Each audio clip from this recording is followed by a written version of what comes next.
Assalamualaikum warahmatullahi wabarakatuh.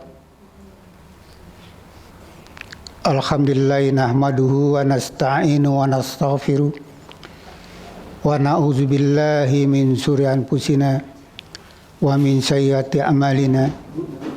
May yahdihillahu fala mudhillalah wa may yudlil fala hadiyalah. Asyhadu an la ilaha illallah wahdahu la syarikalah wa asyhadu anna Muhammadan abduhu wa rasuluhu la nabiyya ba'da.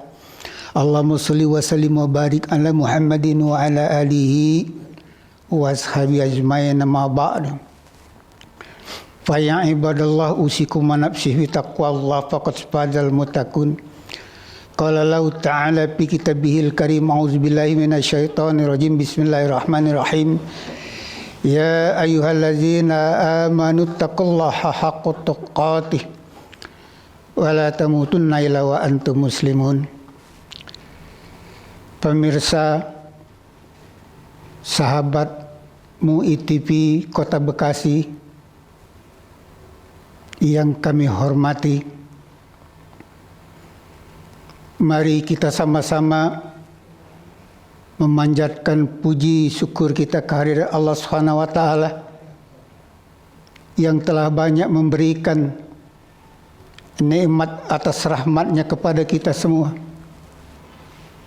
Juga tidak lupa kita sanjungkan salawat bertasalam kepada junjungan Nabi kita Muhammad sallallahu alaihi wasallam yang telah mengantarkan kita umat sejagat raya ini menuju jalan yang telah diridhoi oleh Allah Subhanahu wa taala, yakni ad-dinul Islam.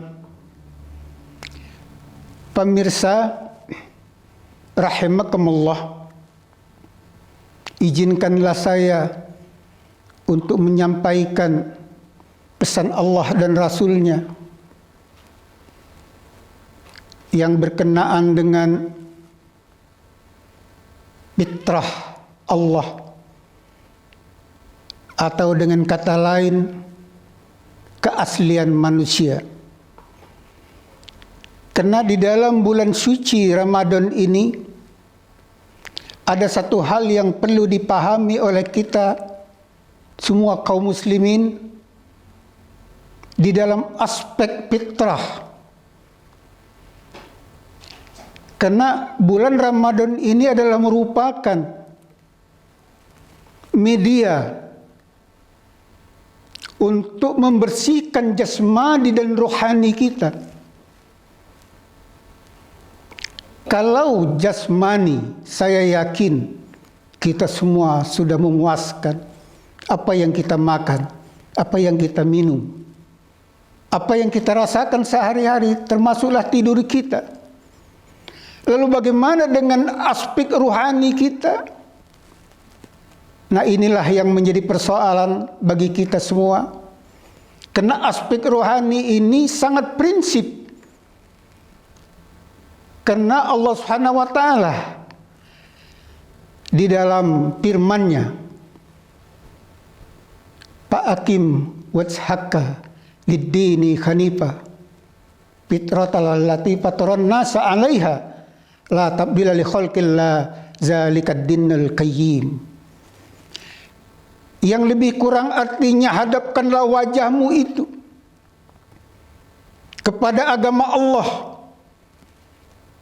Inilah fitrah Allah, bahwa fitrah itu tidak ada perubahan. Dan agar senantiasa kita harus berjalan di atas fitrah itu. Namun kebanyakan mereka tidak mengetahui. Pemirsa rahimakumullah, ini yang disebutkan fitrah agama. Kenapa dia disebutkan fitrah agama? Jauh sebelum kelahiran manusia, bahwa kita ini sudah difitrahkan oleh Allah Subhanahu wa taala melalui nenek kita Adam alaihissalam, yang mana di dalam firman-Nya, wa is akhadha rabbuka min bani adami min zuhurihim zuriyatahum wa ashadahum ala anfusihim alastu bi rabbikum qalu bala syahidna an taqulu yaumal qiyamah inna kunna an hadza ghafilin. Yang lebih kurang artinya, ingat Allah berkata bahwasanya aku telah ada terikat perjanjian antara aku dengan kalian, maksudnya anak cucu Adam alaihissalam, ketika kita masih berada di alam sulbi, yakni alam ruh atau alam arwah. Sehingga Allah berfirman, alastu bi rabbikum, bukankah aku Tuhanmu?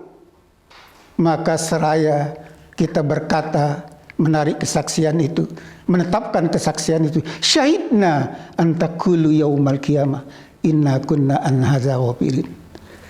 Pemirsa rahimakumullah, inilah yang pertama, ini adalah fitrah agama. Artinya bahwa semua Bani Adam tidak ada terkecuali ketika ia dilahirkan ke dunia itu harus membawa fitrah agama ini, yakni agama Islam. Tapi memang realitas ketika manusia itu dilahirkan ke dunia, berbagai macam ideologi, berbagai macam keyakinan, ada Yahudi, ada Nasrani, ada Majusi, dan lain sebagainya. Namun intinya adalah bagaimana kita mengikuti fitrah atau keaslian manusia di dalam bentuk apa yang telah dijanjikan oleh Allah Subhanahu wa taala, yakni kita haruslah beragama Islam. Pemirsa rahimakumullah, yang kedua, ada yang disebut fitrah qalbi. Fitrah qalbi ini kita bisa lihat di surah Asy-Syu'ara ayat 88-89 yang bunyinya, tidak ada gunanya harta dan anak-anak illa man atallaha biqalbin salim. Kenapa demikian? Allah menyatakan bahwa ketika kita dilahirkan ke dunia itu dalam keadaan suci, kemudian ketika kita dikembalikan kepada Allah pun harus dalam keadaan suci. Ini terpenting hadirin atau sahabat atau pemirsa rahimakumullah, karena ini adalah janji Allah terhadap kita tentang fitrah qalbu.